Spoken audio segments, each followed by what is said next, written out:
কবিতা আমার জান, শোনো, আর একটু পরেই আমার বউ বাপের বাড়ি চলে যাবে। তারপর শুধু তুমি আর আমি। সোনা, তুমি রেডি থেকো, ঠিক আছে? আমি ফোন করলে টোটোওয়ালার ধরে আমার বাড়ি চলে আসবে। ওরে চোদন বাবা, তোমার তো ছোকচোকানি কম না। কিরে, তোরা এখনো মামার বাড়ি যাসনি? কি করে যাব, মায়ের তো এখনো সাজাই হয়নি। হোর লাউড়া, এই তোর মাটাকে নিয়ে না পারা গেল না, সবসময় এই একই নাটক। আচ্ছা তুই বলতো, কোন মানুষের সাজতে এত সময় লাগে? কেন, তোমার কবিতা জানার আসার সময় হয়ে গেছে? কবিতা? কোন কবিতা? অনেক হয়েছে লাউড়া, তুমি আর বেশি নাটক চদিও না, না হলে এখনই মাকে তোমার কবিতা জানার কথা বলে দেবো। না না, আমার সোনা ছেলে, তোর মাকে কিছু বলিস না, ঠিক আছে?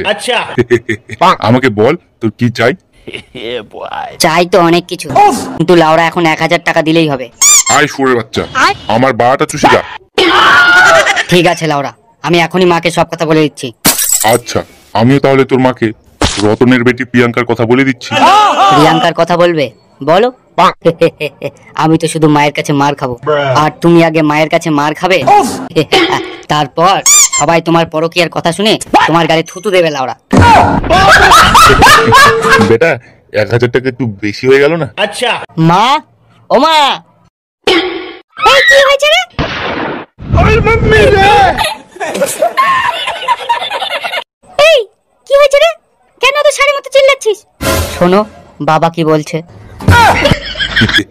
না মানে, বেশি দেরি করলে তোমার ট্রেন চলে যাবে। আচ্ছা, এবার কি তোমার জ্বালায় শান্তিতে বাপের বাড়িও যেতে পারবো না? এ মা, না আমি সেটা বলিনি। শোনো, রান্না করতে ভালো না লাগলে হোটেলে খেয়ে নিও। ওর বাবা, তুমি যাও তো, আমার রান্না করার লোকের অভাব নাই। কি বললে তুমি? এই না মানে, আমাদের এখানে তো হোটেলের অভাব নাই। আর শোনো, বাড়িটাকে বাড়ির মতোই রেখো। তোমার বন্ধুদের সাথে মাল খেয়ে বমি করে বাড়িটাকে আবার মালের ভাটি বানিয়ে দিও না। ছি ছি লাউড়া, মাল কেন, বাড়িতে আমি জলও খাবো না। নাও, এবার কিন্তু সত্যি ট্রেন চলে যাবে। উফ, কবিতা আমার জান, তাড়াতাড়ি আসো, আমার বউ বাপের বাড়ি চলে গেছে। তুমি একবার আসো তো, তারপর দেখো তোমাকে কেমন সাপের খেলা দেখাই।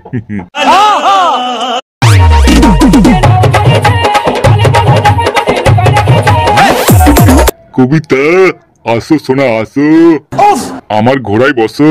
না না বাবা, হেলমেট ছাড়া গাড়িতে আমি জীবনও বসবো না। ভুল করে যদি ভিতরে পড়ে যায় তখন কি হবে? জানো তুমি চিন্তা করছো কেন?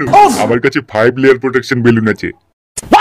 না, আজকে লাগাতে দেব না, আজকে থেকে আমার মেন্স শুরু হয়েছে। জানো, তুমি কি ভুলে গেছো যে তোমার কাছে আরো একটা ফুটা আছে? ওই ফুটা আগে থেকেই বন্ধ আছে, আমার 5 দিন থেকে হাগা হয়নি। আজ আমি কিচ্ছু শুনবো না লাউড়া, আজ আমি ডগ স্টাইল করবই। বাপ রে,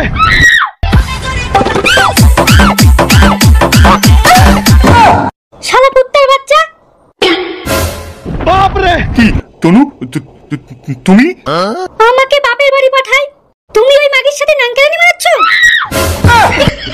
বিশ্বাস করো তনু, আমি কিছু করিনি। ও, কিছু করনি না? তাহলে ওই মাগির গাড়িকে তুমি সুসু দিচ্ছিলে? কিন্তু অনেক আগেই চলে গেছে, তাহলে তুমি এখানে কি করছো? ট্রেনে উঠে গেছিলাম। আচ্ছা, তারপর ব্যাগ খুলে দেখি ট্রেনের টিকিট তো বাড়িতেই ভুলে গেছি। ও, তাহলে টিকিট নিয়ে চলে যাও। হ্যাঁ, আমি বাপের বাড়ি পরে যাব, আগে তোমাকে তো জমের বাড়ি পাঠাই। खत्म, bye bye, tata, goodbye, गया।